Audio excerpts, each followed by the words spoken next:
Good morning সুপ্রিয় শিক্ষার্থীরা। আশা করি তোমরা ভালো আছো এবং তোমরা তোমাদের পড়াশোনা ঠিকভাবে চালিয়ে যাচ্ছ।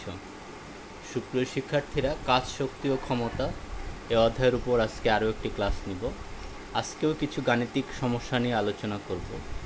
তোমরা জানো যে গাণিতিক সমস্যার সমাধান করতে হলে আমাদের সূত্রগুলো অবশ্যই ভালোভাবে মুখস্থ রাখতে হবে। তো তোমরা ইতিমধ্যে আশা রাখি সে কাজটি করেছ। এবং আমাদের ফিজিক্সে উচ্চতর দক্ষতা এবং প্রয়োগের যে প্রশ্নগুলো হয়ে থাকে সেগুলো মূলত গাণিতিক সমস্যারই বেশি থাকে। তো ঠিক আছে, আমরা আমাদের আলোচনা শুরু করি। এখানে একটি উদ্দীপক রয়েছে। প্রথমে আমাদের এই উদ্দীপকটি ভালোভাবে পড়তে হবে এবং এই উদ্দীপকে কি কি মানগুলো দেওয়া আছে সেই মানগুলোকে চিহ্নিত করো। তারপরে আমরা দেখব যে উদ্দীপকের মাধ্যমে কি কি প্রশ্নের উত্তর দিতে হবে। তো শুরুতে দেওয়া আছে যে কোনো একটি স্থান থেকে 1 মিনিটে একটি ইঞ্জিন 100 কেজি ভর 100 কেজি ভরকে কী দিয়ে প্রকাশ করা হয়? এম দ্বারা ভরকে প্রকাশ করা হয়। 100 কেজি ভরের বস্তুকে 20 মিটার উপরে তুলতে পারে। ঠিক আছে, এটি কত মিটার উপরে তুলতে পারে? 20 মিটার উপরে। উল্লেখ্য ইঞ্জিনটির ক্ষমতা 30% নষ্ট হয়। তাহলে আমার এখানে যে ক্ষমতা আছে ইঞ্জিনটির 30% নষ্ট হয়, তাহলে কার্যকর ক্ষমতা কত? 100 বিয়োগ 30, তার মানে কত? 70% কার্যকর হয়। তাহলে আমার কিন্তু দরকার কার্যকর ক্ষমতা, তাই না? ইঞ্জিনটির যে কার্যকর ক্ষমতা সেটি হলো 70%। আচ্ছা, এই হলো উদ্দীপক। এই উদ্দীপকের মাধ্যমে আমাদেরকে দুইটি প্রশ্নের উত্তর দিতে হবে, যেটার একটি হলো প্রয়োগমূলক প্রশ্ন আর একটি হলো উচ্চতর দক্ষতার প্রশ্ন। ঠিক আছে, তো শুরুতে আমরা এই প্রশ্ন দেখে নিই। ইঞ্জিন দ্বারা সম্পাদিত কাজের পরিমাণ নির্ণয় করো। কাজ, আমাদেরকে জানতে হবে যে কাজের কি কি সূত্র আছে। ইঞ্জিন দ্বারা সম্পাদিত কাজের পরিমাণ নির্ণয় করো। ইঞ্জিনটির মোট ক্ষমতা নির্ণয় করা সম্ভব কি না? গাণিতিক বিশ্লেষণের মাধ্যমে তোমার উত্তরের সত্যতা যাচাই করো। তাহলে আমার এখানে দেওয়া আছে কি একটা ইঞ্জিনের যে 70% কার্যকর ক্ষমতা দেওয়া আছে। তো এই ইঞ্জিনের মোট ক্ষমতা কত সেটি নির্ণয় করা যায় কি না সেটি আমাদের ব্যাখ্যা করতে হবে। এখানে যে দুটি প্রশ্নের উত্তর চেয়েছে, এই প্রশ্ন দুটির উত্তর খুবই সহজ এবং তোমরা যদি একটু চিন্তা করো তাহলে এই দুটি প্রশ্নের উত্তর সহজেই দিতে পারবে। তাহলে প্রথম যে প্রশ্ন, যে ইঞ্জিন দ্বারা সম্পাদিত কাজের পরিমাণ নির্ণয় করো। তাহলে তোমরা কাজের কি কি সূত্র জানো? হ্যাঁ, আমরা একটা সূত্র জানি যে W=Fs, কাজ Fs, বা এপের পরিবর্তে কি লেখা যায়? mgs। এপের পরিবর্তে লেখা যায় mgs বা mas, তাই না? mas। তো এখানে কোনটা হবে? আর অথবা কি লেখা যায় mas, বা এসের পরিবর্তে কি লেখা যায়? mgh। তাহলে আমার এই ক্ষেত্রে কি হবে? কোন সূত্রটি হবে? mgs হবে, mas হবে, না mgh হবে? সেটি উদ্দীপক দেখলেই বোঝা যায়, তাই না? উদ্দীপকে দেখো যে এখানে যে মান আছে, উচ্চতা দেওয়া আছে, তাই না? এখানে যে উচ্চতা দেওয়া আছে, তো যেহেতু উচ্চতা দেওয়া আছে তার মানে আমার অবশ্যই mgh এই সূত্রটি দিয়ে কাজ বের করতে হবে। তাহলে আমরা প্রথমে লিখব কি কি দেওয়া আছে বা এখানে কি কি মানগুলো আছে, তাই না? তো শুরুতে লিখলাম এখানে বস্তুর ভরকে m দ্বারা প্রকাশ করা হয় 100 কেজি। কেজি থাকবে, কখনো ভুলেও গ্রামে প্রকাশ করবে না, তাই না? সময় t=60 সেকেন্ড, উচ্চতা h=20 মিটার। এই তিনটি মান দেওয়া আছে।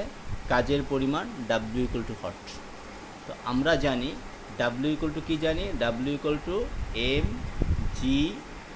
আমরা জানি W=mgh। এই সূত্রটি লিখতে হবে, লিখে মান বসিয়ে দিলেই অঙ্কটি হয়ে যাবে।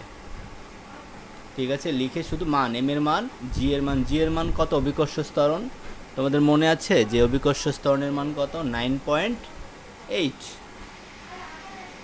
আচ্ছা, তাহলে লিখলাম যে আমরা জানি W=mgh। বা এম এর মান বসিয়ে দিলাম 100, জি এর মান 9.8, উচ্চতার মান 20, টোটালি আসলো কত 19,600। একক কি, কাজের একক কি বলো তো? কাজের একক হলো জুল। 19,600 জুল কৃত কাজের পরিমাণ। তাহলে আমি আগেই বলেছিলাম যে অঙ্কটি খুবই সহজ, হ্যাঁ, এবং তোমরা অঙ্কটি করে বুঝতে পারলে যে অঙ্কটি কতটা সহজ। আচ্ছা, এখন আমরা উদ্দীপকের মাধ্যমে দ্বিতীয় প্রশ্নের উত্তর দিব, তাই না? দ্বিতীয় প্রশ্নটি কি, যে ইঞ্জিনটির মোট ক্ষমতা নির্ণয় করা যায় কি না, এটি চেয়েছিল। তো মোট ক্ষমতা নির্ণয় করব আমরা।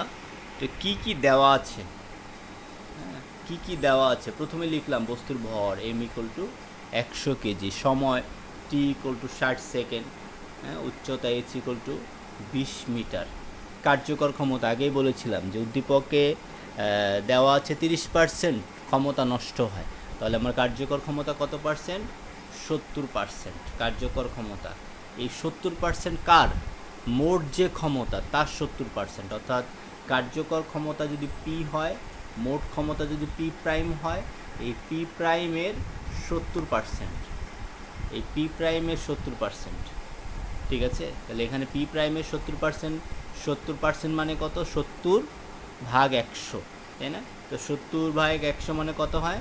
70কে 100 দিয়ে ভাগ করলে কত হয়? 0.75 পি প্রাইম। তাহলে মোট ক্ষমতা কোনটা এখানে? P prime. আর কার্যকর ক্ষমতা কি? পি। এটি কিন্তু এটুকু ভেরি ভেরি ইম্পর্ট্যান্ট বিষয়, এই জায়গাটায় বুঝতে হবে। এই জায়গাটায় যদি বোঝো তাহলে অঙ্কটি তোমার কাছে সহজ মনে হবে, আর যদি এই জায়গাটায় না বোঝো তাহলে অঙ্কটা তোমার কাছে সহজ মনে হবে না। আচ্ছা, তাহলে আমাদের বের করতে হবে ইঞ্জিনটির মোট ক্ষমতা। তুমি ক্ষমতার কি কি সূত্র জানো? একটু চিন্তা করো যে আমরা ক্ষমতার এই সূত্র জানি, যে আমাদের এই সূত্রের মাধ্যমে করতে হবে। আমরা জানি পি = W/T, আমরা জানি। আবার ডাব্লিউর পরিবর্তে কি লেখা যায়? mgh/t, এটি কিন্তু আমরা জানি, তাই না? তো এই সূত্রটি দিয়ে আমরা কোন ক্ষমতাটি বের করতে পারবো? কার্যকর ক্ষমতা। তো কার্যকর ক্ষমতা পি এর মান কত? আবার 0.75 পি প্রাইম। তো এই মানটি বসিয়ে দিলে সহজেই আমরা পি প্রাইমের মান পেয়ে যাব, তাই না? তো লিখি যে আমরা জানি W/P = বা mgh/t। এখানে পি এর পরিবর্তে কার মান বসিয়ে দিলাম? 0.7 পি প্রাইম, ঠিক আছে? বা পি প্রাইম = কত হবে? 0.7, এটার সাথে গুণ আছে, এই পাশে আসলে ভাগ হয়ে যাবে, তার মানে নিচে যাবে, তাই না? এখানে আসবে, 60-এর সাথে গুণ আসবে। আচ্ছা, তাহলে এটা হলো, বা পি প্রাইম = 0.7 × 60, বা পি প্রাইম × 466.67 ওয়াট। এটি হলো ইঞ্জিনটির মোট ক্ষমতা। সুতরাং আমরা কি বলতে পারি? ইঞ্জিনটির মোট ক্ষমতা নির্ণয় করা সম্ভব, তাই না? খুব চমৎকার একটি প্রশ্ন, কিন্তু সহজ, তাই না? সহজ। আচ্ছা, তো যেটাই হোক, আমরা অঙ্কটি বুঝতে পারছি কি না? আশা করি তোমরা অঙ্কটি বুঝতে পারছো। এরপরে আরেকটি প্রশ্ন দেখব। এই প্রশ্নের মাধ্যমে আমরা একটি প্রশ্নের উত্তর দিব। সুতরাং এটিকে আমার সৃজনশীল প্রশ্ন বলা যায় না। আমাদের বইয়ে অনুশীলনীতে যে অঙ্কগুলো থাকে তার একটি অঙ্ক আমরা এখানে নিয়েছি, কারণ আমি অনুশীলনীতে যে অঙ্কগুলো করতে তোমাদের জন্য কঠিন মনে হবে সেই অঙ্কগুলো আমি এখানে করিয়ে দেওয়ার চেষ্টা করতেছি, তাই না? ঠিক আছে, আমরা আগে অঙ্কটি পড়ি। সরল দোলকের পিণ্ডের ভর 2.5 কেজি। সরল দোলক চিনি আমরা, অনেকে হয়তো চেনো না মনে হয় সরল দোলক, তাই না? এভাবে সরল দোলক থাকে, এভাবে দুলতে থাকে, তাই না? এভাবে দুলতে থাকে, এটিকে বলা হয় সরল দোলক। পিণ্ড কাকে বলা হয়? এটিকে বলা হয় পিণ্ড বা বফ। এটিকে বলা হয় পিণ্ড বা বফ। একটি সরল দোলকের পিণ্ডের ভর 2.5 কেজি। কার্যকর দৈর্ঘ্য কাকে বলে? ঝুলন বিন্দু থেকে ববের ভারকেন্দ্র পর্যন্ত যে দূরত্ব, সেটি হলো কার্যকর দৈর্ঘ্য। এটিকে বড় হাতের এল দিয়ে প্রকাশ করা হয়। কার্যকরী দৈর্ঘ্যটা ভালোভাবে মনে রাখবে, যে ঝুলন বিন্দু থেকে ববের ভারকেন্দ্র পর্যন্ত যে দূরত্ব, আর ঝুলন বিন্দু থেকে এই পর্যন্ত যে দূরত্ব, সেটা হলো শুধু দৈর্ঘ্য, ছোট হাতের এল। আচ্ছা, তাহলে কার্যকরী দৈর্ঘ্য দেওয়া আছে, মানে বড় হাতের এল এর মান দেওয়া আছে, আর 0.5 মিটার টেনে ছেড়ে দিলাম, তার মানে এটা হলো সরণ, তাই না? 0.5 মিটার টেনে ছেড়ে দিলাম। গতিপথের সর্বনিম্ন বিন্দু অতিক্রমকালে পিণ্ডের বেগ এবং গতিশক্তি নির্ণয় করো। গতিপথের সর্বনিম্ন বিন্দু অতিক্রমকালে, তার মানে আমার এই যে সর্বনিম্ন বিন্দু কোনটা, এটা, তাই না? এই বিন্দুর অতিক্রমকালে বেগ এবং গতিশক্তি নির্ণয় করো।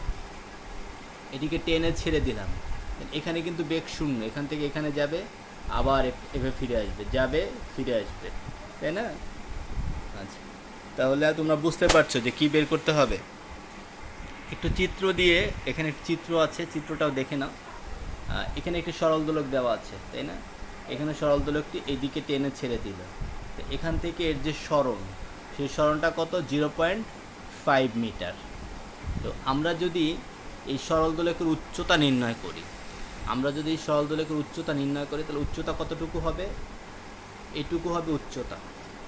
এই বি বিন্দুতে সরল দোলকের উচ্চতা কত হবে? CA, তাই না? CA। আর এখানে দেওয়া আছে 0.5 মিটার। আর কার্যকরী দৈর্ঘ্য এখান থেকে এটুকু দেওয়া আছে, কার্যকরী দৈর্ঘ্যের একটা মান দেওয়া আছে। তো কার্যকরী দৈর্ঘ্যের যে মান দেওয়া আছে, এটি একটু সমকোণী ত্রিভুজ, তাই না? তো সমকোণী ত্রিভুজ হলে সহজেই আমরা এটা বের করতে পারবো। অতিভুজ স্কোয়ার ইকুয়াল টু ভূমি স্কোয়ার যোগ লম্ব স্কোয়ার। বুঝতে পারছো সবাই? এখানে OB কার্যকরী দৈর্ঘ্যটা কত? কার্যকরী দৈর্ঘ্য হলো 1.3 মিটার। 1.3 মিটার হলো কার্যকরী দৈর্ঘ্য। তাহলে আমার এই কার্যকরী দৈর্ঘ্য, এখানে কার্যকরী দৈর্ঘ্য এটা হলো এটি হলো 1.3 মিটার, তাই না?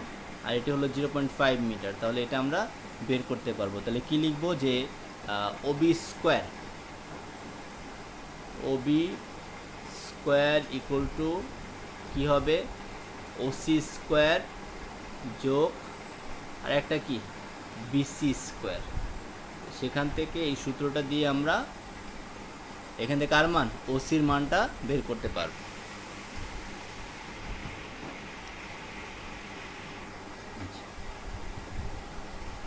এখানে মনে করি সর্বনিম্ন অবস্থানে বেগ হচ্ছে কত?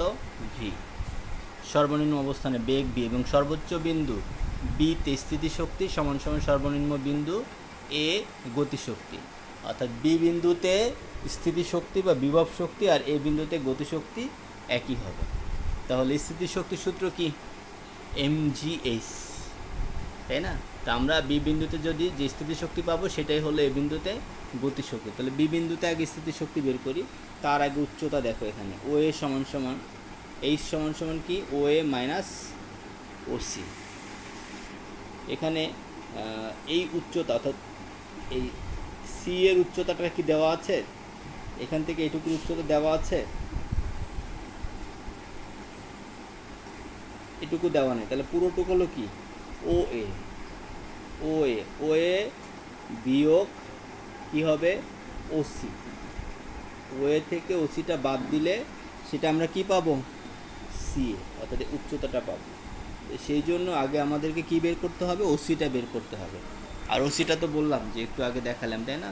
OC স্কোয়ার ইকুয়াল টু কী লেখা যাবে? ডাইরেক্ট যদি লিখি যে OB স্কোয়ার বিয়োগ আর একটা কি, BC স্কোয়ার। আচ্ছা, OB স্কোয়ার বিয়োগ BC স্কোয়ার, সেখান থেকে তারপরে মানটি বসিয়ে দিতে হবে। তো এখানে লিখলাম উচ্চতা h সমান সমান OA মাইনাস OC।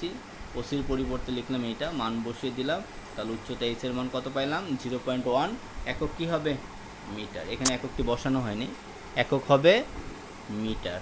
এখন B বিন্দুতে স্থিতিশক্তি, হ্যাঁ, B বিন্দুতে স্থিতিশক্তি সমান সমান EP ইকুয়াল টু কী লেখা যাবে? mgh। আচ্ছা, আর A বিন্দুতে গতিশক্তি EK ইকুয়াল টু কী হবে? হাফ mv স্কোয়ার, তাই না? Half mv square. তো দুইটা কি হবে? সমান হবে। আচ্ছা, এখানে লিখলাম আবার mgh ইকুয়াল টু কি? Half mv square. এখানে v এর মানটি কত বের হলো? 1.4 ms ইনভার্স 1। এভাবে আমরা সর্বনিম্ন বিন্দুতে বেগ নির্ণয় করতে পারি। তো আবার এখন যদি বলে যে সর্বনিম্ন বিন্দুতে গতিশক্তি নির্ণয় করো, তাহলে সর্বনিম্ন বিন্দুতে গতিশক্তি EK ইকুয়াল টু কত হবে? Half mv square. তো তুমি v এর মানটি এটি বসিয়ে দিবে, m এর মান বসিয়ে দিবে, তাহলে আমরা গতিশক্তি পেয়ে যাব, তাই না? খুব সুন্দর এবং অনেক স্ট্যান্ডার্ড একটি অঙ্ক, এটি খুব ভালো অঙ্ক, তাই না? আচ্ছা, তাহলে আবার সর্বনিম্ন বিন্দুতে গতিশক্তি = 1/2 mv²।